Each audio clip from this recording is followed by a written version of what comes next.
Break तो बाद स्वागत है। गल कर रहे हैं पंजाब कांग्रेस इंचार्ज हरीश रावत और जिन्हां दा वड्डा बयान सामने आया। पंजाब दे विच सत्ता दी लड़ाई ते बोलते हुए नजर आए ने रावत। कुछ लोग चन्नी अते सिद्धू दे विचाले भरम पैदा कर रहे हैं, यानी कि कुछ लोगों ते उन्होंने इल्जाम लगाया। कुछ साबका कांग्रेसियां नूं इस दे लई जिम्मेवार दस्सिया। रावत दी कैप्टन अमरिंदर सिंह नूं सलाह भी सामने आई है। हाईकमान दे नाल मिलन संभावनावां दी कमी नहीं है। सो हरीश रावत होरां दे वल्लों वड्डे बयान पंजाब कांग्रेस नूं लैके दित्ते गए ने, जिस तरह दे नाल इस वेले हालात नजर आ रहे हैं। दस दईए कि कई विधायक मंत्री जिहड़े ने चरणजीत चन्नी उन्हां दे बेटे दे विआह ते पहुंचे सी, पर नवजोत सिंह सिद्धू नहीं पहुंचे। हालांकि उन्हां दे वल्लों उस तो पहला लखीमपुर जाया गया सी, पर उस दिन माता वैष्णो देवी दे दर्शन करन लई चले गए, पर विआह ते नहीं आए, जिस तो बाद सवाल वो भी खड़े हुए। हालांकि गल की जाए तो कई दिनों तो कुछ बहुता चंगा भी नजर नहीं आया, जिसते जवाब देंदे हुए हरीश रावत उन्होंने बयान दिता है कि आखिरकार कुछ लोग भ्रम फैला रहे हैं और जिहड़े साबका कांग्रेसी ने उन्हां ते इल्जाम लगाते हुए हरीश रावत नजर आए ने।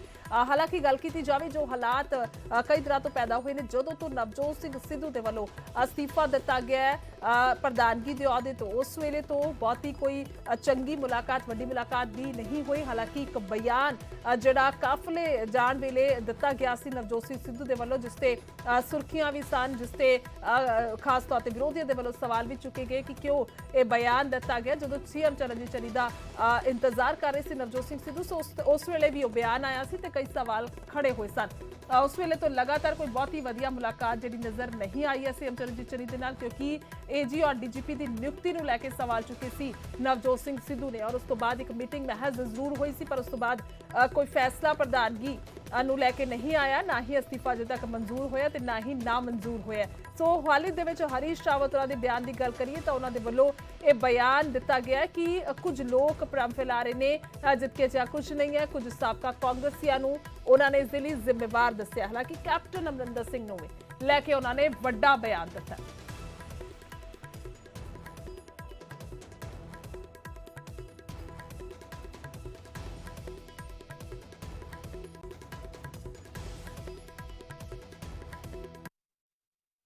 अब पंजाब के कांग्रेस प्रभारी और कांग्रेस महासचिव हरीश रावत साथ में हैं, उनसे जानते हैं कि अभी क्या डेवलपमेंट चल रहे हैं। हरीश रावत जी, पंजाब में जो लगातार जिस तरीके का पावर स्ट्रगल चल रहा था, क्या वो अब निपट गया आपको लगता है? नहीं, कोई पावर स्ट्रगल नहीं है। चरणजीत सिंह चन्नी के मुख्यमंत्री बनने के बाद सारी स्थितियाँ सामान्य हो गई हैं और दोनों अभी एक मार्च में साथ थे। कुछ ताकतें हैं जो भ्रम पैदा कर रही हैं और वो जानबूझ करके कुछ चीज़ें बनाई जा रही हैं ताकि श्री सिद्धू और श्री चन्नी में दूरी हो, और मगर ऐसा है नहीं अब। लेकिन कौन लोग बना रहे हैं जो आप कह रहे हैं जो भ्रम की स्थिति है?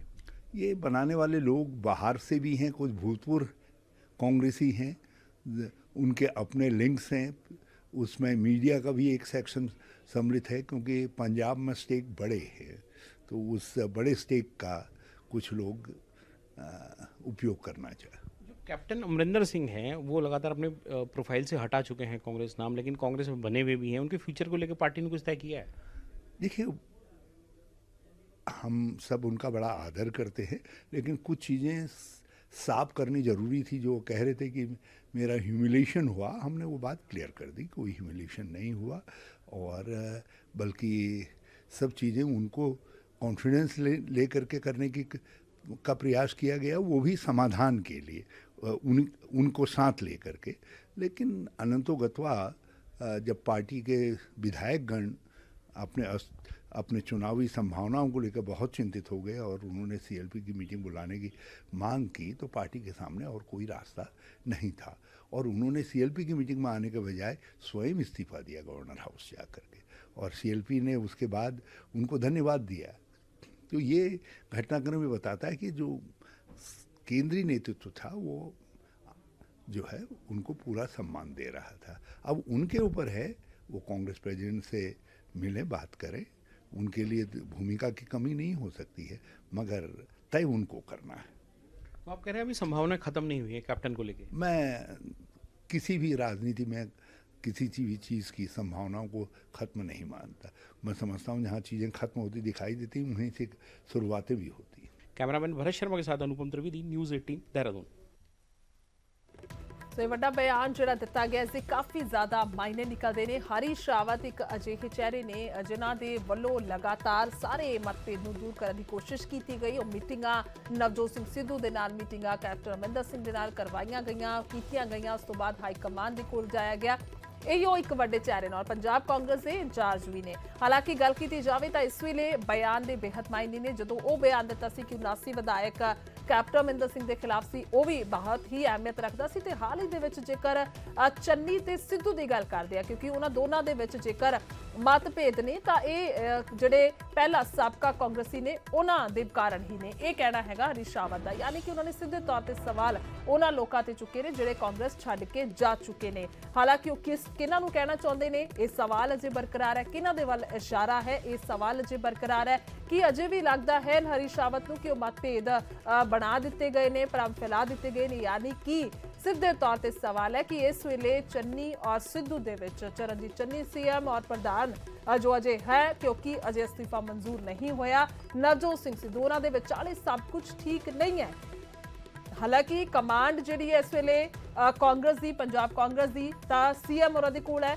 ਪਰ ਨਵਜੋਤ ਸਿੰਘ ਸਿੱਧੂ ਇੱਕ ਵੱਡਾ ਚਿਹਰਾ ਨੇ, ਇਹੋ ਵੱਡਾ ਚਿਹਰਾ ਨੇ ਜਿਨ੍ਹਾਂ ਦੇ ਵੱਲੋਂ ਲਗਾਤਾਰ ਹਾਈ ਕਮਾਂਡ ਦੇ ਨਾਲ ਸਿੱਧੇ ਸੰਪਰਕ ਕੀਤਾ ਗਿਆ, ਜਿਨ੍ਹਾਂ ਦੇ ਕਾਰਨ ਕੈਪਟਨ ਅਮਰਿੰਦਰ ਸਿੰਘ ਦੇ ਮੁਤਾਬਿਕ ਉਹਨਾਂ ਦੀ ਕੁਰਸੀ ਚਲੀ ਗਈ ਸੀਐਮ ਦੀ। ਸੋ ਇਸ ਕਰਕੇ ਉਹੀ ਇੱਕ ਅਹਿਮੀਅਤ ਰੱਖਦੇ ਨੇ। ਹਾਲਾਂਕਿ ਗੱਲ ਕੀਤੀ ਜਾਵੇ ਤਾਂ ਇਸ ਵੇਲੇ ਜੇਕਰ ਇਹਨਾਂ ਦੋਵਾਂ ਦੇ ਵਿਚਕਾਰ ਸਭ ਕੁਝ ਠੀਕ ਨਹੀਂ ਹੈ ਤਾਂ ਇਸ ਦਾ ਵੱਡਾ ਨੁਕਸਾਨ ਹੋ ਸਕਦਾ ਹੈ। ਔਰ ਕਿਉਂਕਿ ਗੱਲ ਕੀਤੀ ਜਾਏ ਤਾਂ 2022 ਬਿਲਕੁਲ ਨੇੜੇ ਹੈ ਔਰ ਬਹੁਤਾ ਦੂਰ ਨਹੀਂ ਹੈਗਾ। ਸੋ ਇਸ ਕਰਕੇ ਬੇਹੱਦ ਹੀ ਅਹਿਮੀਅਤ ਰੱਖਦੇ ਨੇ ਸਾਰੇ ਬਿਆਨ। ਕੁੱਲ ਮਿਲਾ ਕੇ ਸਭ ਦੀਆਂ ਨਜ਼ਰਾਂ ਲਗਾਤਾਰ ਟਿਕੀਆਂ ਹੋਈਆਂ ਸਨ ਕਿ ਆਖਿਰਕਾਰ ਪੰਜਾਬ ਕਾਂਗਰਸ ਦੇ ਵਿੱਚ ਚੱਲ ਕੀ ਰਿਹਾ, ਕਿਉਂਕਿ ਜਿਸ ਤਰ੍ਹਾਂ ਦੇ ਨਾਲ ਅਸਤੀਫਾ ਦਿੱਤਾ ਗਿਆ ਏਜੀ ਔਰ ਡੀਜੀਪੀ ਦੀ ਨਿਯੁਕਤੀ ਨੂੰ ਲੈ ਕੇ, ਹਾਲਾਂਕਿ ਇਸ ਤੋਂ ਬਾਅਦ ਕੋਈ ਨਿਯੁਕਤੀ ਰੱਦ ਤਾਂ ਨਹੀਂ ਕੀਤੀ ਗਈ ਹੈ, ਪਰ ਅਸਤੀਫਾ ਵੀ ਨਾ ਮਨਜ਼ੂਰ ਨਹੀਂ ਹੋਇਆ ਤੇ ਨਾ ਹੀ ਮਨਜ਼ੂਰ ਹੋਇਆ। ਸੋ ਕੁੱਲ ਮਿਲਾ ਕੇ ਬੇਹੱਦ ਹੀ ਜ਼ਿਆਦਾ ਅਹਿਮੀਅਤ ਰੱਖਦੇ ਨੇ ਬਿਆਨ ਜੋ ਹਰੀਸ਼ ਰਾਵਤ ਹੋਰਾਂ ਦੇ ਵੱਲੋਂ ਆਏ ਨੇ, ਕਿਉਂਕਿ ਜਿੱਥੇ ਸੀਨੀਅਰ ਲੀਡਰ ਵੀ ਨੇ ਤਾਂ ਉੱਥੇ ਹੀ ਕਹਿ ਸਕਦੇ ਆ ਕਿ ਇੱਕ ਤਰ੍ਹਾਂ ਦੇ ਨਾਲ ਅਜਿਹੇ ਬਿਆਨ ਸਿੱਧੇ ਤੌਰ ਤੇ ਹਾਈ ਕਮਾਂਡ ਦਾ ਇੱਕ ਸੁਨੇਹਾ ਹੁੰਦੇ ਨੇ, ਕਿਉਂਕਿ ਜੋ ਬਿਆਨ ਹਰੀਸ਼ ਰਾਵਤ ਦਿੰਦੇ ਨੇ ਤਾਂ ਕੋਈ ਇਸ ਤਰ੍ਹਾਂ ਦੇ ਨਾਲ ਹੀ ਨਹੀਂ ਦਿੰਦੇ, ਉਸਦਾ ਕੋਈ ਮਾਇਨਾ ਹੁੰਦਾ ਹੈ, ਉਸਦਾ ਕੋਈ ਵਜਨ ਹੁੰਦਾ ਹੈ। ਸੋ ਆਖਿਰਕਾਰ ਕਈ ਤਰ੍ਹਾਂ ਦੇ ਜਿਹੜੇ ਵੱਡੇ ਸਵਾਲ ਨੇ ਔਰ ਸਾਡੇ ਨਾਲ ਕਾਂਗਰਸ ਵਿਧਾਇਕ ਬਲਵਿੰਦਰ ਸਿੰਘ ਲਾਡੀ ਮੌਜੂਦ ਨੇ। ਜੀ ਬਲਵਿੰਦਰ ਸਿੰਘ ਜੀ, ਸਵਾਗਤ ਹੈ ਤੁਹਾਡਾ। ਕੀ ਕਹਿਣਾ ਚਾਹੋਗੇ ਜੇਕਰ ਹਰੀਸ਼ ਰਾਵਤ ਹੋਰਾਂ ਦੇ ਇਸ ਬਿਆਨ ਦੀ ਗੱਲ ਕੀਤੀ ਜਾਵੇ? ਸਭ ਤੋਂ ਪਹਿਲਾਂ ਤੁਹਾਡੇ ਤੋਂ ਸਮਝਾਂਗੇ ਕਿ ਜਿਹੜੇ ਸਾਬਕਾ ਕਾਂਗਰਸੀਆਂ ਦੀ ਉਹ ਗੱਲ ਕਰ ਰਹੇ ਨੇ ਤਾਂ ਕੌਣ ਨੇ? ਬੇਨਤੀ ਹੈ ਜੀ, ਇਹ ਜੋ ਹਰੀਸ਼ ਰਾਵਤ ਜੀ ਸਾਡੇ ਪੰਜਾਬ ਦੇ ਇੰਚਾਰਜ ਨੇ ਔਰ ਬੜੇ ਸੀਨੀਅਰ ਨੇ, ਉਹ ਸੀਐਮ ਸਾਹਿਬ ਵੀ ਰਹਿ ਚੁੱਕੇ ਨੇ ਔਰ ਨਵੇਂ ਸੀਐਮ ਬਣਨ ਵਾਲੇ ਨੇ ਉੱਤਰਾਖੰਡ। ਗੱਲ ਇਹ ਆ, ਜਿਹੜੀ ਕਾਂਗਰਸ ਪਾਰਟੀ ਆ ਸੈਕੂਲਰ ਪਾਰਟੀ ਆ, ਇਹਦੇ ਵਿੱਚ ਜਿੱਥੇ ਹੁਣ ਕੈਪਟਨ ਅਮਰਿੰਦਰ ਸਿੰਘ ਜੀ ਬਹੁਤ ਸੀਨੀਅਰ ਔਰ ਸਿਆਣੇ ਸੁਲਝੇ ਸਿਆਸਤਦਾਨ ਨੇ, ਉੱਥੇ ਨੌਜਵਾਨਾਂ ਦੇ ਵਿੱਚ ਨਵਜੋਤ ਸਿੱਧੂ ਜੀ ਜਿਹੜੇ ਸਾਡੇ ਹੁਣ ਪ੍ਰੈਜ਼ੀਡੈਂਟ ਨੇ ਔਰ ਜਿਹੜੇ ਸਾਡੇ ਮੁੱਖ ਮੰਤਰੀ ਚੰਨੀ ਸਾਹਿਬ, ਜਿਹੜੇ ਕਿ ਬਹੁਤ ਹੀ ਇੱਕ ਸ਼ਲਾਘਾਯੋਗ, ਜਿਨ੍ਹਾਂ ਦੀ ਅੱਜ ਪੂਰਾ ਵਿਸ਼ਵ ਦੇ ਵਿੱਚ ਉਹਨਾਂ ਦੀ ਇੱਕ ਸ਼ਲਾਘਾ ਹੋ ਰਹੀ ਆ, ਬਹੁਤ ਵਧੀਆ ਕੰਮ ਕਰ ਰਹੇ ਨੇ। ਔਰ ਜਿਹੜਾ ਚੰਨੀ ਸਾਹਿਬ ਦੇ ਨਾਲ ਜਿੱਥੇ ਐਸੀ ਵਰਗ ਨੂੰ ਉਤਸ਼ਾਹ ਮਿਲਿਆ, ਉਹ ਆਪਣੇ ਭਾਈਚਾਰੇ ਨੂੰ ਉਤਸ਼ਾਹ ਮਿਲਿਆ ਔਰ ਅੱਜ ਦੁਬਾਰਾ ਫਿਰ ਕਾਂਗਰਸ ਨੂੰ ਐਸੀ ਭਾਈਚਾਰੇ ਨੇ ਇੱਕ ਵਧਾਈ ਦੇ ਤੌਰ ਤੇ ਉਹਨਾਂ ਦੇ ਨਾਲ ਜੁੜਨ ਦੀ ਜੋ ਖੁਸ਼ੀ ਮਹਿਸੂਸ ਕਰ ਰਹੇ ਨੇ, ਉਹਦੇ ਨਾਲ ਨਾਲ ਅੱਜ ਜਰਨਲ ਵਰਗ ਵੀ ਔਰ ਕਿਸਾਨ ਵਰਗ ਜਿੱਥੇ ਉਹ ਆਪ ਕਿਸਾਨਾਂ ਦੇ ਕੋਲ ਜਾ ਕੇ ਬਲਵਿੰਦਰ ਸਿੰਘ ਜੀ, ਮੈਂ ਰੋਕ ਕੇ ਤੁਹਾਨੂੰ ਸਵਾਲ ਵਿੱਚ ਲੈ ਰਹੀ ਹਾਂ ਕਿਉਂਕਿ ਇਸ ਵੇਲੇ ਸਵਾਲ ਇਹ ਉੱਠ ਰਿਹਾ ਜੋ ਸਭ ਕੁਝ ਠੀਕ ਨਹੀਂ ਹੈ। ਠੀਕ ਹੈ, ਮੈਂ ਤੁਹਾਡੀ ਗੱਲ ਸਮਝ ਗਈ। ਆਪਣੇ ਆਪਣੇ ਤੌਰ ਤੇ ਸਾਰੇ ਆਪਣਾ ਆਪਣਾ ਕੰਮ ਬਹੁਤ ਵਧੀਆ ਕਰ ਰਹੇ ਨੇ, ਸੀਐਮ ਸਾਹਿਬ ਕਰ ਰਹੇ ਨੇ, ਨਵਜੋਤ ਸਿੱਧੂ ਜੀ ਕਰ ਰਹੇ ਨੇ, ਕੈਪਟਨ ਅਮਰਿੰਦਰ ਸਿੰਘ ਤਾਂ ਖੈਰ ਵੱਖਰੇ ਹੀ ਹੋ ਗਏ ਨੇ ਜੋ ਨਜ਼ਰ ਆ ਰਿਹਾ, ਪਰ ਉਹਨਾਂ ਦੀ ਅਗਰ ਆਪਸੀ ਕੋਆਰਡੀਨੇਸ਼ਨ ਦੀ ਗੱਲ ਕਰਦੇ ਆ, ਕਿਉਂਕਿ ਸੀਐਮ ਸਾਹਿਬ ਔਰ ਪ੍ਰਧਾਨ ਸਾਹਿਬ ਇੱਕ ਅਜਿਹੀ ਕੁਰਸੀ ਹੈ, ਤੁਸੀਂ ਲੰਬੇ ਸਮੇਂ ਤੋਂ ਵੇਖ ਰਹੇ ਹੋ, ਜੇਕਰ ਆਪਸ ਵਿੱਚ ਨਹੀਂ ਮਿਲ ਕੇ ਚੱਲਣਗੇ ਤਾਂ ਵੱਡਾ ਨੁਕਸਾਨ ਪਾਰਟੀ ਨੂੰ ਹੋ ਸਕਦਾ ਹੈ। ਨਹੀਂ, ਐਸਾ ਕੋਈ ਨੁਕਸਾਨ ਨਹੀਂ ਹੈ ਜੀ। ਬਿਲਕੁਲ ਸਾਰੇ, ਇਹ ਕਾਂਗਰਸ ਸੈਕੂਲਰ ਪਾਰਟੀ ਹੈ, ਹਰ ਜਿਹੜਾ ਨੇਤਾ ਆ ਉਹਦਾ ਆਪਣਾ ਕੱਦ ਹੈ, ਕਿਰਦਾਰ ਹੈ ਔਰ ਕੈਪਟਨ ਸਾਹਿਬ ਅਸੀਂ ਸਾਰੇ ਉਹਨਾਂ ਨੂੰ ਬੇਨਤੀ ਕਰਾਂਗੇ ਉਹ ਕਾਂਗਰਸ ਦੇ ਵਿੱਚ ਹੀ ਰਹਿਣਗੇ ਔਰ ਕਾਂਗਰਸ ਨੂੰ ਲੀਡ ਦੇਣਗੇ। 2022 ਦੇ ਵਿੱਚ ਦੁਬਾਰਾ ਕਾਂਗਰਸ ਰਿਪੀਟ ਹੋ ਰਹੀ ਹੈ। ਅੱਜ ਦੇਖੋ ਨਵਜੋਤ ਸਿੱਧੂ ਜੀ, ਉਹ ਜਿੱਥੇ ਉਹ ਕਿਸਾਨਾਂ ਵਾਸਤੇ ਕਿੱਥੇ ਜਾ ਕੇ ਆਪਣਾ ਯੂਪੀ ਦੇ ਵਿੱਚ ਉਹਨਾਂ ਨੇ ਧਰਨਾ ਦਿੱਤਾ ਹੈ, ਅਸੀਂ ਸਾਰੇ ਉਹਨਾਂ ਦੇ ਨਾਲ ਸੀ। ਔਰ ਇਸੇ ਤਰ੍ਹਾਂ ਪੰਜਾਬ ਦੇ ਮੁੱਖ ਮੰਤਰੀ ਸਾਹਿਬ ਵੀ ਕੰਮ ਕਰ ਰਹੇ ਨੇ। ਮੈਂ ਤੁਹਾਨੂੰ ਬਾਰ-ਬਾਰ ਕਹਿ ਰਿਹਾ ਵੀ ਕਾਂਗਰਸ ਵਿੱਚ ਕੋਈ ਗੁੱਟਬੰਦੀ ਨਹੀਂ, ਸਾਰੇ ਕਾਂਗਰਸ ਪਾਰਟੀ ਜਿਹੜੀ ਆ ਸ਼੍ਰੀਮਤੀ ਸੋਨੀਆ ਗਾਂਧੀ ਜੀ, ਰਾਹੁਲ ਜੀ, ਪ੍ਰਿਯੰਕਾ ਜੀ, ਜੋ ਉਹਨਾਂ ਦਾ ਆਦੇਸ਼ ਹੋਏਗਾ ਉਹੀ ਅਸੀਂ ਉਹਦੀ ਇਹਨਾਂ ਪਾਲਣਾ ਕਰਾਂਗੇ। ਠੀਕ ਹੈ ਬਲਵਿੰਦਰ ਸਿੰਘ ਜੀ, ਤੁਸੀਂ ਕਹਿ ਰਹੇ ਹੋ ਪਰ ਇਹ ਸਿਰਫ ਤੁਸੀਂ ਕਹਿ ਰਹੇ ਹੋ, ਕਿਉਂਕਿ ਜੋ ਨਜ਼ਰ ਆ ਰਿਹਾ ਉਸ ਜੋ ਸੱਚਾਈ ਹੈ ਉਹ ਬਿਲਕੁਲ ਇਸ ਦੇ ਨਾਲ ਇਤਫਾਕ ਨਹੀਂ ਰੱਖ ਰਹੀ। ਜੋ ਵੀ ਹੈ ਅਸੀਂ ਸਭ ਭਲੀ ਭਾਂਤੀ ਜਾਣਦੇ ਹਾਂ। ਮੇਰਾ ਸਵਾਲ ਸਿੱਧੇ ਤੌਰ ਤੇ ਬਲਵਿੰਦਰ ਸਿੰਘ ਜੀ ਹੈ ਕਿ ਹਜੇ ਤੱਕ ਨਵਜੋਤ ਸਿੰਘ ਸਿੱਧੂ ਦਾ ਅਸਤੀਫਾ ਨਾ ਮਨਜ਼ੂਰ ਹੋਇਆ ਤੇ ਨਾ ਹੀ ਨਾ ਮਨਜ਼ੂਰ ਹੋਇਆ, ਉਸ ਦੇ ਬਾਰੇ ਪਾਰਟੀ ਕੀ ਵਿਚਾਰ ਕਰ ਰਹੀ ਹੈ? ਦੂਜੀ ਗੱਲ ਇਹ ਆਉਂਦੀ ਹੈ ਜਦੋਂ ਹਰੀਸ਼ ਰਾਵਤ ਕਹਿੰਦੇ ਨੇ ਕਿ ਸਾਬਕਾ ਕਾਂਗਰਸੀ ਨੇ ਉਹ ਭਰਮ ਫੈਲਾ ਰਹੇ ਨੇ, ਉਹਨਾਂ ਨੂੰ ਅਸੀਂ ਕੀ ਸਮਝੀਏ? ਕਿਉਂਕਿ ਦਰਸ਼ਕ ਵੀ ਜਾਣਨਾ ਚਾਹੁੰਦੇ ਨੇ ਕਿ ਆਖਿਰਕਾਰ ਇਹ ਹੋ ਕੀ ਰਿਹਾ। ਠੀਕ ਹੈ, ਤੁਸੀਂ ਕਹਿ ਰਹੇ ਹੋ ਚਰਨਜੀਤ ਚੰਨੀ ਕੰਮ ਕਰ ਰਹੇ ਨੇ ਤਾਂ ਮੰਨ ਲੈਂਦੇ ਆ, ਕੰਮ ਕਰ ਰਹੇ ਨੇ, ਪਰ ਜੋ ਆਪਸੀ ਮਤਭੇਦ ਨੇ ਉਹਨਾਂ ਨੂੰ ਤਾਂ ਦੂਰ ਕਰਨਾ ਪਏਗਾ ਨਾ। ਪਹਿਲਾਂ ਇਹ ਟੀਚਾ ਹੋਣਾ ਚਾਹੀਦਾ ਪਾਰਟੀ ਦਾ। ਦੇਖੋ ਮੇਰੀ ਬੇਨਤੀ ਹੈ, ਮੈਂ ਬਾਰ-ਬਾਰ ਇਸੇ ਗੱਲ ਕਰ ਰਿਹਾ ਵੀ ਜਿਹੜੀ ਕਾਂਗਰਸ ਹੈ ਬੜੀ ਸੈਕੂਲਰ ਪਾਰਟੀ ਆ, ਹਰ ਉਹਦੀ ਸੋਚ ਜਿਹੜੀ ਆ ਉਹ ਵੇਖੋ ਅਜੇ ਤੱਕ ਜੇ ਉਹਨਾਂ ਨੇ ਅਸਤੀਫਾ ਦਿੱਤਾ ਸੀ ਉਹ ਜਜ਼ਬਾਤੀ ਸੀ, ਉਹਨਾਂ ਦੇ ਮਨ ਦੇ ਵਿੱਚ ਕੋਈ ਗੱਲ ਸੀ ਉਹ ਨਿਕਲ ਗਈ। ਉਹਨਾਂ ਨੇ ਉਸ ਦਿਨ ਤੋਂ ਹੀ ਪਾਰਟੀ ਦਾ ਜਿਹੜਾ ਕੰਮ ਕਰਨਾ ਸ਼ੁਰੂ ਕਰ ਦਿੱਤਾ। ਉਹਨਾਂ ਨੇ ਆਪ ਜਾ ਕੇ ਮੀਟਿੰਗਾਂ ਵੀ ਕਰ ਰਹੇ ਆ ਔਰ ਇੱਥੇ ਧਰਨਾ ਗਵਰਨਰ ਸਾਹਿਬ ਨੂੰ ਵੀ, ਪੰਜਾਬ ਦੇ ਜਦੋਂ ਗਵਰਨਰ ਸਾਹਿਬ ਨੂੰ ਉੱਥੇ ਵੀ ਜਾ ਕੇ ਸਾਰੇ ਐਮਐਲਏ ਸਾਰੇ ਸਾਥੀ ਉਹਨਾਂ ਦੇ ਨਾਲ ਸੀ। ਅੱਜ ਜੇ ਉਹ ਯੂਪੀ ਚ ਗਏ ਨੇ ਖੀਰੀ, ਉੱਥੇ ਗਏ ਨੇ ਖੀਰੀ, ਉੱਥੇ ਵੀ ਉਹ ਸਾਰੇ ਉਹਨਾਂ ਦੇ ਨਾਲ ਗਏ ਨੇ। ਚੰਨੀ ਸਾਹਿਬ ਦੇ ਵਿਆਹ ਤੇ ਨਹੀਂ ਗਏ ਬਲਵਿੰਦਰ ਸਿੰਘ ਜੀ? ਜੀ ਥੈਂਕ ਯੂ। ਨਹੀਂ, ਚੰਨੀ ਸਾਹਿਬ ਦੇ ਬੇਟੇ ਦੇ ਵਿਆਹ ਤੇ ਨਹੀਂ ਗਏ, ਮੈਂ ਪੁੱਛ ਰਹੀ ਹਾਂ ਨਵਜੋਤ ਸਿੰਘ ਜੀ। ਉਹ ਦੇਖੋ ਚੰਨੀ ਸਾਹਿਬ ਉਹ ਬਾਹਰ ਕਿੱਥੇ ਬੈਠੇ ਨੇ, ਅਜੇ ਵੀ ਉੱਥੇ ਨੇ। ਮੈਨੂੰ ਤੇ ਅੱਜ ਵੀ ਉੱਥੋਂ ਪਤਾ ਲੱਗਾ ਕਿ ਅਜੇ ਵੀ ਉੱਥੇ ਬੈਠੇ ਨੇ। ਹੁਣ ਇੰਨੀ ਦੂਰੋਂ ਵਿਆਹ ਤੇ ਆਉਣਾ ਨਾਮੁਮਕਿਨ ਹੈ। ਉਹ ਆ ਕੇ ਪਾਰਟੀ ਦੇ ਵਿੱਚ ਸ਼ਾਮਲ ਆਉਣਗੇ, ਉਹਨਾਂ ਦੇ ਘਰ ਜਾਣਗੇ, ਵਧਾਈ ਦੇਣਗੇ। ਉਹ ਬੱਚੇ ਦਾ ਸਾਡਾ ਦੇਖੋ ਇਹਦੇ ਨਾਲ ਵਿਆਹ ਦਾ ਦੇਖੋ ਵਿਆਹ ਸਾਡਾ ਇੱਕ ਭਾਈਚਾਰਾ। ਇਹਦੇ ਕੋਈ ਵੀ ਆਪੋਜੀਸ਼ਨ ਦੇ ਲੀਡਰ ਵੀ ਆਉਂਦੇ ਨੇ, ਉਹਦੇ ਸਾਡੇ ਆਪਣੇ ਨੇ, ਉਹਨਾਂ ਨੇ ਵੀ ਆਉਣਾ, ਸਾਰੇ ਆਏ ਨੇ। ਕੱਲ ਵੇਖੋ ਉੱਥੇ ਸਾਰੀਆਂ ਪਾਰਟੀਆਂ ਦੇ ਨੁਮਾਇੰਦੇ ਉੱਥੇ ਉਹਨਾਂ ਦੇ ਘਰ ਵਧਾਈ ਦੇ ਕੇ ਗਏ ਨੇ। ਜਦੋਂ ਬੰਦਾ ਇੱਥੇ ਹੈ ਹੀ ਨਹੀਂ ਜਾਂ ਇੱਥੇ ਨਾ ਹੁੰਦੇ ਫਿਰ ਤੇ ਕੋਈ ਕਿੰਦੂ ਪਰਿੰਦ ਹੁੰਦਾ।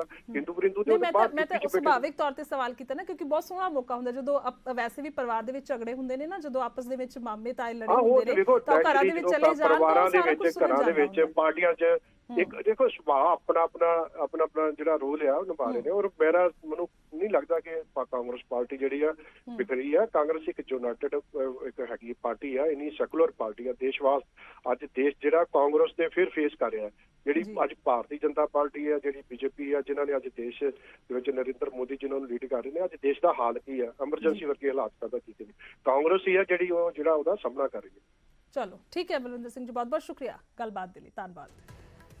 ਸੋ ਗੱਲ ਕੀਤੀ ਜਾਵੇ ਤਾਂ ਹਰੀਸ਼ ਰਾਵਤ ਦਾ ਇੱਕ ਵੱਡਾ ਬਿਆਨ ਆਉਂਦਾ ਹੈ, ਪਰ ਉਸ ਬਿਆਨ ਦੇ ਅਸਲ ਮਾਇਨੇ ਕੀ ਨੇ ਖੈਰ ਇਹ ਤਾਂ ਰਾਵਤ ਸਾਹਿਬ ਹੀ ਦੱਸ ਸਕਦੇ ਨੇ, ਪਰ ਆਖਿਰਕਾਰ ਹੈ ਇਹ ਬਿਆਨ ਕੀ है, एक बार बयान जरूर सुनते हैं। पंजाब के कांग्रेस प्रभारी और कांग्रेस महासचिव हरीश रावत साथ में हैं, उनसे जानते हैं कि अभी क्या डेवलपमेंट चल रहे हैं। हरीश रावत जी, पंजाब में जो लगातार जिस तरीके का पावर स्ट्रगल चल रहा था, क्या वो अब निपट गया आपको लगता है? नहीं, कोई पावर स्ट्रगल नहीं है। चरणजीत सिंह चन्नी के मुख्यमंत्री बनने के बाद सारी स्थितियाँ सामान्य हो गई हैं और दोनों अभी एक मार्च में साथ थे। कुछ ताकतें हैं जो भ्रम पैदा कर रही हैं और वो जानबूझ करके कुछ चीज़ें बनाई जा रही हैं ताकि श्री सिद्धू और श्री चन्नी में दूरी हो, और मगर ऐसा है नहीं अब। लेकिन कौन लोग बना रहे हैं जो आप कह रहे हैं जो भ्रम की स्थिति है? ये बनाने वाले लोग बाहर से भी हैं, कुछ भूतपूर्व कांग्रेसी हैं, उनके अपने लिंक्स हैं। उसमें मीडिया का भी एक सेक्शन सम्मिलित है क्योंकि पंजाब में स्टेक बड़े हैं, तो उस बड़े स्टेक का कुछ लोग उपयोग करना चाहे। कैप्टन अमरिंदर सिंह हैं, वो लगातार अपने प्रोफाइल से हटा चुके हैं कांग्रेस नाम, लेकिन कांग्रेस में बने हुए भी हैं। उनके फ्यूचर को लेकर पार्टी ने कुछ तय किया है? देखिए, हम सब उनका बड़ा आदर करते हैं, लेकिन कुछ चीज़ें साफ करनी ज़रूरी थी। जो कह रहे थे कि मेरा ह्यूमिलेशन हुआ, हमने वो बात क्लियर कर दी, कोई ह्यूमिलेशन नहीं हुआ, और बल्कि सब चीज़ें उनको कॉन्फिडेंस ले करके करने का प्रयास किया गया, वो भी समाधान के लिए उनको साथ ले करके। लेकिन अनंतो गत्वा जब पार्टी के विधायकगण अपने चुनावी संभावनाओं को लेकर बहुत चिंतित हो गए और उन्होंने सीएलपी की मीटिंग बुलाने की मांग की, तो पार्टी के सामने और कोई रास्ता नहीं था और उन्होंने सीएलपी की मीटिंग में आने के बजाय स्वयं इस्तीफा दिया गवर्नर हाउस जा करके, और सीएलपी ने उसके बाद उनको धन्यवाद दिया। तो ये घटनाक्रम में बताता है कि जो केंद्रीय नेतृत्व था वो जो है उनको पूरा सम्मान दे रहा था। अब उनके ऊपर है, वो कांग्रेस प्रेसिडेंट से मिलें, बात करें, उनके लिए भूमिका की कमी नहीं हो सकती है, मगर तय उनको करना है। तो आप कह रहे हैं अभी संभावना खत्म नहीं हुई है कैप्टन को लेके? मैं किसी भी राजनीति में किसी भी चीज़ की संभावनाओं को ख़त्म नहीं मानता। मैं समझता हूँ जहाँ चीज़ें खत्म होती दिखाई देती वहीं से शुरुआतें भी होती हैं। कैमरामैन भरत शर्मा के साथ अनुपम त्रिवेदी, न्यूज़ 18 देहरादून।